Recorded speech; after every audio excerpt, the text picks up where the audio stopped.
इस वक्त हम यहाँ मौजूद हैं। कहाँ पर हैं देख लीजिए आप। सतर्कता अधिष्ठान उत्तराखंड, मतलब विजिलेंस हेडक्वार्टर्स देहरादून सतर्कता मुख्यालय पे हम पहुंचे हैं। और यहाँ पर पहुंचे हैं, आप देख सकते हैं, पंकज छेत्री जी, एडवोकेट पंकज छेत्री जी, जो कांग्रेस पार्टी के प्रदेश प्रवक्ता भी हैं, और उनके हाथ में कुछ कागज है। और इन कागजों के बारे में आपको जानना चाहिए, क्योंकि एक केस अब दर्ज हुआ है।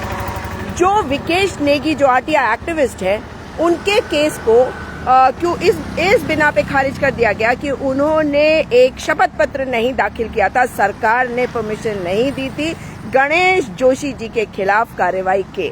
मगर विजिलेंस ये मानता है कि प्राइमा फेशी एविडेंस काफी है ये प्रूव करने के लिए कि भ्रष्टाचार हुआ है, आय से अधिक संपत्ति है। तो बात तो ये जरूरी है। और पंकज जी बताइए, तो आज आप यहाँ पे आए हैं, आपके हाथ में कुछ कागज है। शुरुआत में तो बहुत बड़ा गट्ठर था, आखिर इन कागजों में क्या है? जी देखिए, जिस प्रकार से आपने देखा कि कैबिनेट मंत्री गणेश जोशी जो हैं, उन्होंने अकुत संपत्ति अर्जित की है और उनके खिलाफ आरटीआई एक्टिविस्ट और एडवोकेट मेरे साथी विकेश नेगी ने एक शिकायत दर्ज कराई थी विजिलेंस में, जो कि मामला बाद में कैबिनेट तक भी पहुंचा। कैबिनेट ने स्वीकृति नहीं दी, फिर कोर्ट तक भी पहुंचा। कोर्ट में ये कहते हुए इस मामले को कोर्ट ने खारिज कर दिया कि जो उनकी विजिलेंस की रिपोर्ट, जो एप्लीकेशन थी, कंप्लेंट था, उस शिकायत पत्र में एफिडेविट नहीं था। तो जब हम देख रहे हैं कि किस प्रकार से इस मामले में गणेश जोशी बसते दिख रहे हैं, और गणेश जोशी एक ऐसे व्यक्ति हैं जिन्होंने अपने पद की गरिमा को कभी नहीं समझा, किस प्रकार से उन्होंने देश के दिवंगत प्रधानमंत्री इंदिरा गांधी जी को, उनके इंदिरा गांधी जी के जो एसिनेशन हुआ था उसका मजाक उड़ाया था। किस प्रकार से आपने देखा होगा राजीव जी की शहादत का गणेश जोशी ने मजाक उड़ाया था। तो कांग्रेस पार्टी का कार्यकर्ता और कांग्रेस पार्टी के नेता एक एक चीज हम भूले नहीं है। किस प्रकार से आपने शक्तिमान घोड़े जो कि अपनी ड्यूटी कर रहा था, उसके साथ आपने किस प्रकार से बर्बरता की थी। भले ही आपने कोर्ट ने आपको छोड़ दिया है, पर सरकार ने उस पर अपील नहीं की और आप बसते चले गए। पर आपने कांग्रेस पार्टी के नेताओं का जो अपमान किया था उसको हम नहीं भूले हैं। और जब हमने देखा कि आपने अकुत संपत्ति अर्जित करी है और आपके खिलाफ जांच में भी आप अपनी तिकड़ी लगा के बचने का प्रयास कर रहे हैं, तो हमने उस कमी को पूरा किया, एक जागरूक नागरिक की भूमिका निभाई।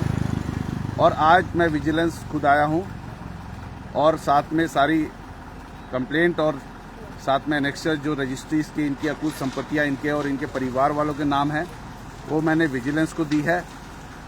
और यदि अब देखते हैं विजिलेंस इस पर क्या करते हैं, और नहीं तो आगे के रास्ते हमारे लिए खुले हैं। जी बहुत बहुत धन्यवाद। मगर ये बात तो साफ है पंकज जी कि जो आपने अभी केस किया है उसमें ये बताया गया है कि जो अकूत संपत्ति इन्होंने इकट्ठी करी हुई है, वो तो ये बता रहा है ना कि मतलब जो कागजों में एफिडेविट नहीं था, यानी कि जो पहले जो दिक्कत उस कंप्लेंट में थी वो यही थी कि एफिडेविट नहीं दिया गया। मगर सीवीसी ने स्टेट विजिलेंस कमीशन है ये, तो स्टेट विजिलेंस कमीशन ने ये कहा था कि मतलब आप परमिशन दीजिए, और सरकार भी शपथ पत्र मांग रही थी और विकेश नेगी जी को ये बात कही गई थी कि आप वो दीजिए।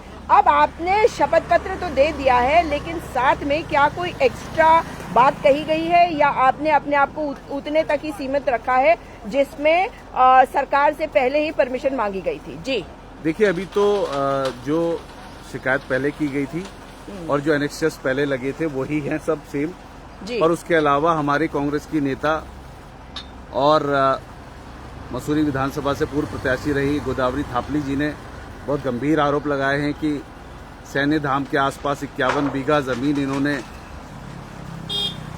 अलग अलग नामों से अर्जित की हुई है, तो उनके माध्यम से भी हम वो सारी चीज़ों का पता लगा रहे हैं, ताकि जब जांच हो तो बेनामी संपत्तियां भी जो इनके पास हैं वो भी हम कोर्ट में प्रोड्यूस कर सकें या विजिलेंस को मुहैया करा सकें, और इनको जो है जब तक जेल की सलाखों के पीछे न भेजें तब तक कांग्रेस पार्टी का एक कार्यकर्ता चैन से नहीं बैठेगा।